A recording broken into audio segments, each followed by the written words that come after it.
Okay, so this is going to be the last video I have on the Republic, um, in which I'll lay out sort of the whole big theory that the Republic expresses, and I'll also mention one part of the Republic that seems to go against that overall theoretical view. All right, so from the last video, we know that there are three parts to the soul. There's appetite, thumos, and reason. And all the different virtues are connected to having a certain internal structure and hierarchy to those parts of the soul. That reason will sort of have the willing obedience of thumos, and thumos will help govern or regulate appetite. All three of the parts of the soul have good and natural functions, but appetite is a potential source of problems because its function, which is to sort of keep you alive and keep you healthy, is achieved through pursuing pleasure. But that carries within itself a natural tendency to put too much weight on pleasure, to desire pleasure too much, and desire pleasure in the wrong times, wrong places, things like that. Similarly, thumos, which is directed towards honor, can be directed towards deserving honor, right? In which case it will obey the dictates of reason, because reason will tell thumos what is good and so what is deserving of honor. But it can also be corrupted into pursuing just what other people say, right? Or good wishes from other people, being honored by other people. Something that Socrates was consistently critical of. And so the good, right, reason or the good, it can also, in some sense, be corrupted because in the person who lives entirely by appetite, who is purely pleasure seeking, right, reason can be turned into a device for pursuing that pleasure seeking. So I mentioned in the last video that there's a Humean account of motivation, according to which there's desire and there's reason, and reason's only function is to support desire. David Hume, the philosopher in the 1700s, had the memorable phrase that reason was the slave of the passions.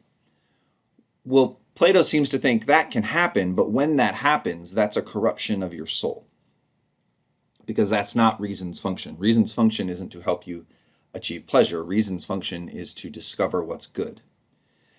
Now, when it comes to discovering what's good, what Plato has in mind is discovering the form of the good. Right? So the good is just sort of like, lots of things can be good. I'm drinking a Diet Mountain Dew right now, and I think it tastes good. Right? It gives me pleasure. But separately, you can think it tastes good. Actually, when it comes to Diet Mountain Dew, I don't think that. I enjoy drinking Diet Mountain Dew, but I don't think it's good. I enjoy eating Taco Bell, but I don't think it's good. I enjoy listening to some kinds of music that I'm not going to tell you what they are because it's embarrassing, but I don't think they're good. It's just, it happens to, well, I'll admit, 311. They were popular when I was a kid. If I listened to them with any part of my brain turned on, I'm like, oh, that's cringy, right? The lyrics are bad. One of the two singers in 311 just has the worst voice ever. And the instrumentation is like super simplistic, but it's fun, right? Enjoy it. But I don't think it's good. So there's that difference. Reason is directed at the good, but what Plato thinks is to truly understand the good, you have to understand the form of the good.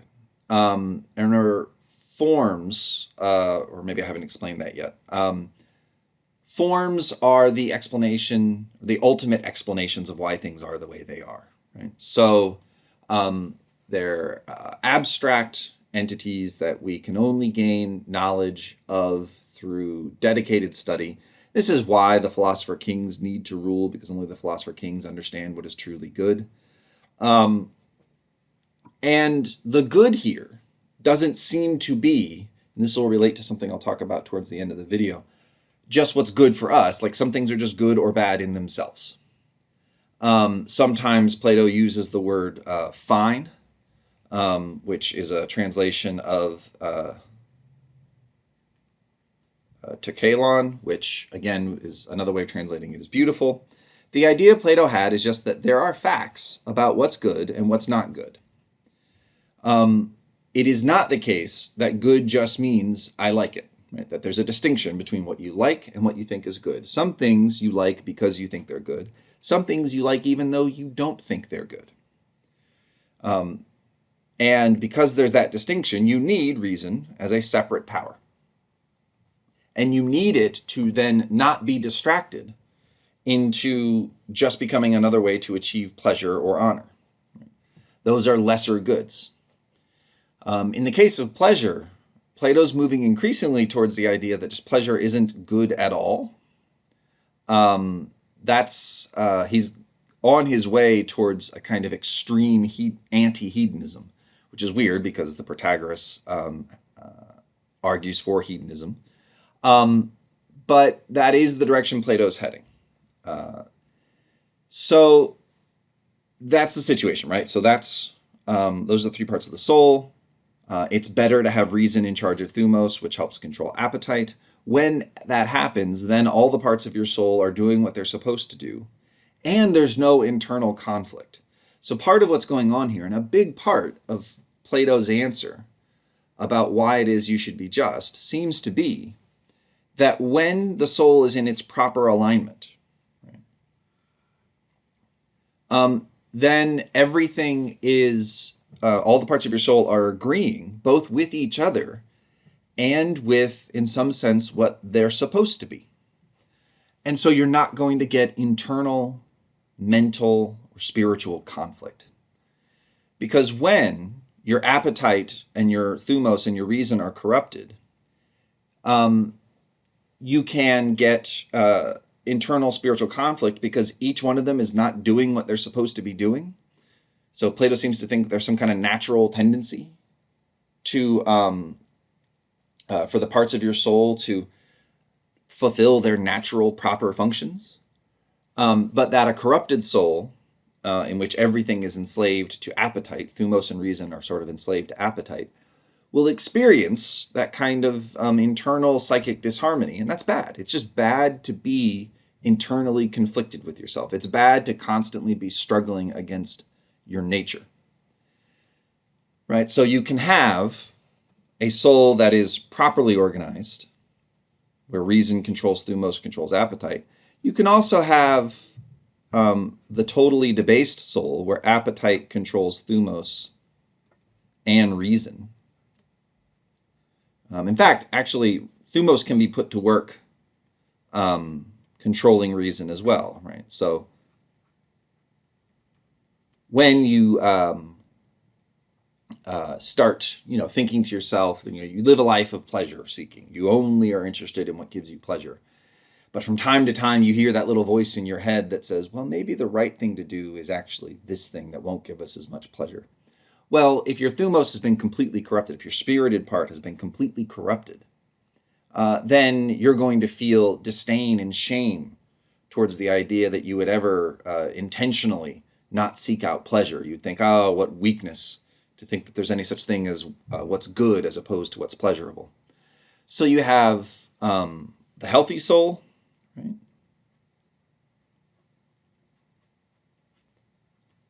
The healthy soul and the corrupt soul.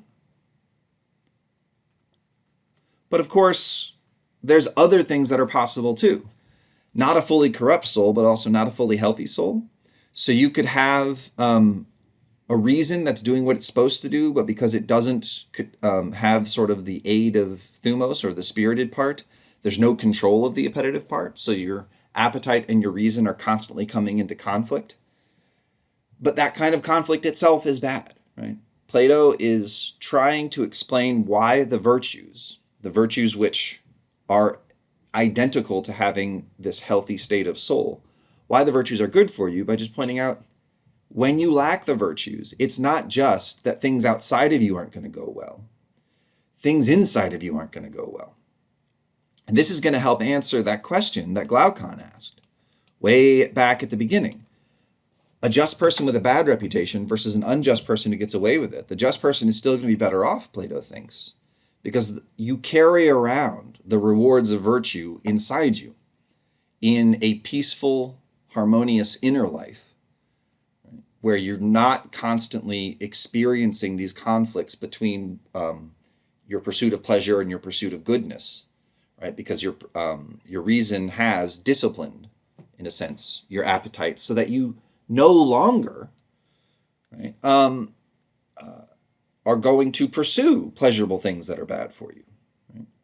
Because you will feel disdain and shame at the thought of doing so, right? It becomes unthinkable for you, right? So what Plato thinks is once you realize that certain things just aren't a good idea, it's not that you constantly want them, right? You could imagine someone who really likes getting drunk, but has figured out that getting drunk is just bad for you. And so they always think to themselves, all right, don't go get drunk, don't go get drunk, it's bad for you. But they constantly feel that longing to get drunk. That's not a person with a fully healthy state of soul. A person with a fully healthy state of soul will, upon thinking about, getting rip-roaring drunk, think, what a pathetic way to be, right? They'll think, I'm above such things. It is beneath my dignity to just go, like, get drunk and get fall down blind drunk. And it's not that they won't be experiencing that constant struggle of the appetite versus reason. But you can have these in-between states where there is that conflict, or you can have this corrupt state where the conflict goes away, the conflict between the parts of your soul goes away, but the conflict between what you are and what you naturally should be is still present.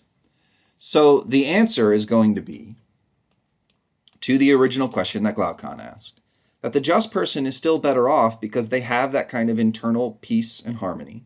And the unjust person, even if they're successful materially, even if they're getting away with all their crimes, are still carrying around sort of the natural punishment of a lack of virtue, in that they are internally conflicted constantly. And so being just is better for you. It leads to a better life for you than being unjust, necessarily, because of what justice is. Justice is identical to a healthy state of soul. Okay. So that brings us to a topic that I honestly could have brought up when we did Glaucon's challenge, but that I'm bringing up now once you've seen what Plato's answer to Glaucon's challenge is. And that is the fundamental nature of Plato's approach to ethics. Because Plato's approach to ethics is fundamentally egoistic. Egoistic meaning, or egoism, let's say. Let's define egoism. It's the view that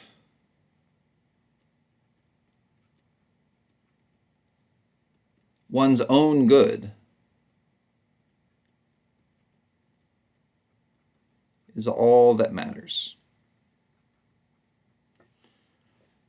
Now, there's a sense in which he's committed to egoism, a sense in which he's not. So let's distinguish two kinds of egoism. Let's say rational egoism and what we might call evaluative egoism.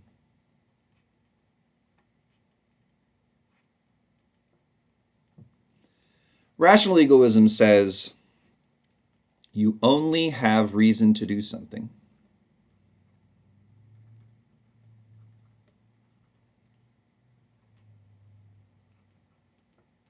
if it benefits you.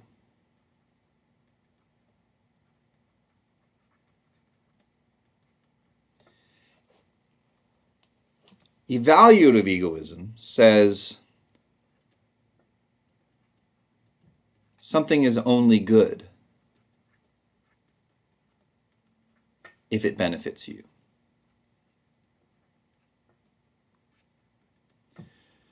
Now, both can fairly be treated as a kind of egoism, but they're different views. For one thing, Evaluative egoism seems like it leads very quickly to relativism about what's good because different things will benefit different people. And so something will be good for one person and not good for another. And given Plato's attitude towards relativism, that on its own would probably be enough for him to reject evaluative egoism. But it's also true, given that he thinks what is good is determined by what the form of the good, which is a universal, abstract truth that, in some sense, existed or was true before any human beings were created. It's just basically impossible for Plato to endorse evaluative egoism. So, what this means is Plato thinks there can be lots of things that are good, and they're good independent of whether they benefit you. They're just good on their own. But it only matters to you if, in some way, those good things are good for you. So something can be good without giving you a reason to do any particular thing, because the only facts that can give you a reason to act one way or another are facts about what benefits you. You might think, well, isn't that going to be relativistic too? Won't different people have different reasons? Won't one thing be rational for one person and another thing be rational for another? Yes, but no one ever thought otherwise, right? There is no or there's no coherent sense of something being rational to do, independent of circumstances, right? Almost, I can't think of a single example of something that's always rational to do. Right? It'll be rational based on certain sets of facts in certain situations and others not. So, for example, it's rational to buy a house. Right? It's just something people will sometimes say, right? That's a rational decision. And what they really mean there is that it's usually a good financial decision to buy a house, because you're getting sort of two goods at once. You're getting the house, right? So you have a place to live, which you need. You're also effectively making an investment, because when your mortgage is paid off, you now have not only a place to live, but something you can sell if you need to later on. Because the contrast with owning a house is usually renting a house. When you rent a house, you're getting the house still. In fact, you can oftentimes get a better house renting than you can buying. But you're not making that investment, right? All the money you pay in rent just goes away, and you don't have any good at the end of your lease. You don't have something at the end of your lease which you can then sell. And so, given that that's the normal situation and that's the normal choice you're faced with, renting or buying, buying is usually the most rational thing to do, but it's not always the most rational thing to do, right? You could be in a situation where, let's say you get a job with a tech company and you move to San Francisco, right? And you find out that to buy a house in San Francisco, like even a moderately sized house, costs millions of dollars. And while rents aren't great either, right? You can get the rent, right? You can rent a house without having to go in the kind of debt that you would need to get a house in San Francisco. And also importantly, like there's a down payment, right? If the house you want to buy is $5 million, right, and you have to pay a 20% down payment, that's $1 million. And you just don't have $1 million. Nor would it be a good idea for you to do the things necessary to go get $1 million. Whereas if the rent on the house, even if it's an absurd amount of rent, like $4,000 or $5,000 a month, well, you can do that. You can do first and last month's rent plus security deposit, right? You can find $15,000 much better than you can find $1 million. It's a more rational decision to rent in that situation, right? What's rational for you to do at a particular time depends on who you are, the situation you're in, what you're after, like what you want to do. Like you probably don't want to live in San Francisco full time if you get a job with Google. You want to work with Google for a few years and then turn that job into maybe something else. Or find a way to work at Google without having to live in San Francisco. So just almost by definition, what's rational for you to do depends on circumstances so much that no one ever really takes seriously the idea that some particular action is always rational. And so as a result, there's no real relativism involved in rational egoism. We just realize that whether something's rational depends on so many factors that it'll be different for different people. It'll be different in different situations, things like that. So Plato endorses a kind of rational egoism. And you can see that in the question that Glaucon is asking, because what he's basically asking is, what reason do I have to be just? Right? How does being just benefit me? And Plato's answer is, well, it's going to benefit you because it leads to that internal sort of psychic harmony. Plato would actually say being just, being virtuous, is one of the few things that is always rational for you to do. That's really what the Republic is there to argue for. That independent of whatever else you want, independent however else you live your life, it's rational for you to be virtuous, because being virtuous is tied to the one thing we all have in common, which is we're human beings. It's tied to our human nature. What Plato thinks is all human beings have this same internal mental structure. And so given that we are all in those circumstances, it's always rational to be virtuous. But that is the case being made. Plato thinks the way you make the case that you ought to be a good person is to show how it benefits you. He adopts a kind of egoism. It's sometimes called eudaimonism.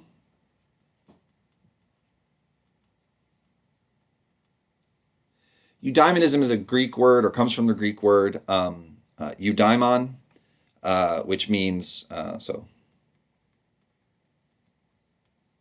eudaimon comes from the Greek word for good, eu, and then daimon, spirit. The idea was a eudaimon life is one that was blessed by the gods, because right? Demon was a word used for gods by the Greeks. So the idea behind eudaimonism is what you have reason to do is what will lead to a flourishing life. And it's important that Plato's talking here about your whole life and not particular situations, right? Because what you might think is that in particular situations, it might be better to be unjust than to be just. Because, like, the benefits of being unjust are so great that in some particular situation that might outweigh the benefit of that internal psychic harmony. Plato would probably want to deny even that, but suppose you thought that. Suppose you thought that in some particular case it was going to work out better for you to be unjust than just. Well, Plato's not asking about particular cases. He's asking about your whole life, because after all, you can't just turn on or off the basic structure of your soul. You can't flip between having a structure where reason governs thumos, which governs appetite, to one where appetite governs thumos, governs reason.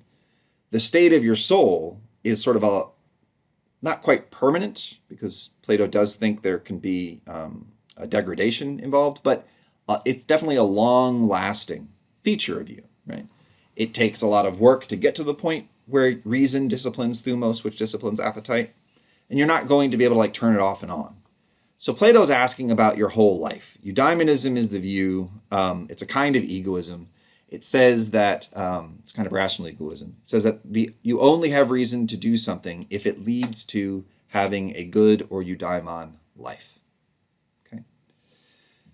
So why should we be virtuous? We should be virtuous because being vicious entails a kind of psychic disharmony and internal psychic conflict, which is bad for us because of our human nature. That's really the story. And that is going to contrast in certain ways with some of the figures we'll read later. It won't contrast with Aristotle. Aristotle will develop an account of ethics that is similar in some ways to Plato, but he'll have better arguments in some areas and he'll have some disagreements with Plato in some areas. That's why I'm assigning both. But there is one part of the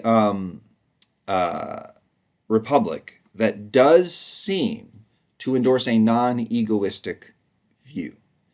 And it has to do with the cave, right? So the allegory of the cave is there's a bunch of people chained in a cave, and they're watching shadows on the wall. They live their whole lives thinking only the shadows are real. Because they're in this cave, they don't know anything about the world outside the cave, and they're being manipulated by people who are casting the shadows using puppets. But he tells the story of how someone once gets out of the cave. They're freed from the cave, and they're able to see that the things they believe in are just manipulations by the people who cast the images using the puppets. And then they climb out of the cave and they see that even the puppets were just copies of what was really, really real. And then Plato says, were you to go back down, once you were free from the cave, were you to go back down into the cave, you risk your life, because the people who you would be going down there to free will, for one thing, not believe you that there's a world outside the cave. Right? They won't believe you that the shadows aren't what's real. Even if you were to convince them that the shadows are being cast by something, right, by the puppets, or the puppeteers using the puppets, they wouldn't believe that there was anything beyond the puppets. And you would become less able, right, through having your eyes becoming acclimated to the light, to make the kinds of fine distinction between shadows that the people who've lived their whole life in the cave can. And as a result, they're going to get angry with you and maybe kill you if you try to free them. So if you're being an egoist and you get out of the cave, if you achieve enlightenment, right, that's what the cave is supposed to be a story about. It's supposed to be a story about achieving enlightenment and how enlightenment separates you from the unenlightened, the people in the cave. It seems like if you're being a rational egoist, you would say, okay, so just go be enlightened, live outside the cave, and let those poor bastards who are going to try to kill you if you help them, just leave them there, right? Because, of course, how does it benefit you to get killed? How does it lead to a good life for you to go back into the cave? For one thing, you have to go back into the cave, which is like this dark, awful place, and also you're risking your life. But Plato says that you have an obligation to go back down into the cave. You have an obligation to help others achieve enlightenment. And it's really hard to understand how it could be true if rational egoism is true, which Plato seems to believe. I mean, that's the assumption of something like rational egoism is what lies behind Glaucon's question. He's asking, how does being a good person benefit me, right? Show me how this is good for me. And instead of saying that, well, it's might or might not be good for you, but nonetheless you have an obligation to do it. Instead of doing that, Plato goes along with it, or Plato has Socrates go along with it and say, well, here's how it's good for you. If you understand human nature properly, you'll see that it's better for you to have a soul in a certain alignment. That's just what virtue is having a soul in a certain alignment. And Plato could have written it so that Socrates just said, your question has a faulty assumption, Glaucon.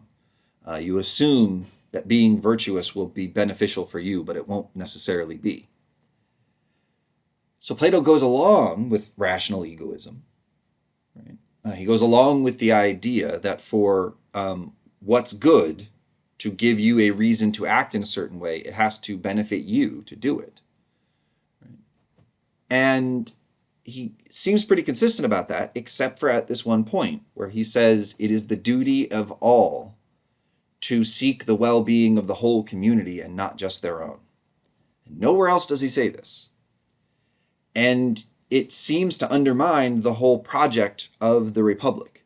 And this is one of those cases where the fact that Plato is not sort of writing in his own name, or he's not expressing these views through himself, he's expressing them through the character of Socrates, has led some people to wonder whether there's like some hidden or secret meaning going on here. I tend to think it's more that Plato accepted rational egoism because basically everybody accepted rational egoism, but that he was in some sense straining against it. And that was expressed in the idea that he seems to have that you have an obligation to go back down into the cave. You have an obligation to enlighten the unenlightened, even if that means that you don't necessarily promote your own well-being as a result. Now, Aristotle's going to have things to say about this, because what Plato's essentially asking there, when he asks about should the enlightened go back down into the cave, is he's asking, do we have an obligation to be social? Right? Do we have an obligation to try to help the other members of our society? And he considers the possibility that maybe, no, you don't. Maybe you come to have a good state of soul yourself, and that's the best you can do. And once you do, you separate yourself from society, and you don't get involved anymore. And this goes right to the heart of seemingly Plato's whole experience in his life. Socrates tried to enlighten his fellow Athenians and got killed for it. He went down into the marketplace every day and he spoke to other people, sometimes powerful people, sometimes people who really resented being shown up by Socrates. Plato approached things a different way. Instead of being really active socially and politically in Athens, he founded the academy. He founded this institution of higher learning, and he just called all the other enlightened people or smart people in the Greek world to come live with him at the academy, and they would discuss things and they would research things together. Plato seemed to have some attraction to the idea of separating yourself. Once you achieve enlightenment, don't get involved with the unenlightened, because all they can do is threaten this good life that you've achieved. But in the Republic, he still seems committed to the idea that it was Socrates' choice that was the right choice. Socrates was the kind of person who would go back down and try to free others. Right? And if you recall from the Crito and the Apology, Socrates seems to think that you have certain duties imposed upon you by your the gods, your superiors, and that you have to obey those duties even if it leads to your own death. And so I think what's happening here is Plato has some level of respect or admiration for the choice that Socrates made, and that's being reflected in this idea that you have a duty to your fellow citizens, to the fellow members of your society, to try to help them achieve good lives and not just you. That does seem to run against rational egoism, which seems to run against the whole sort of spirit of the work. And I think the thing to say here is just that there probably is a contradiction or tension within Plato's views. And it's not so important to figure out what Plato really thought. It's just important for you to figure out that there are these two different models of what a good life would be. Is a good life one that sort of is off on its own? Or is a good life necessarily one that's social? What we'll see with Aristotle is Aristotle thinks a good life is going to be necessarily social, but he's going to try to incorporate that idea into rational egoism, whereas Plato doesn't seemingly have the resources to do that. All right, that'll be it for the Republic.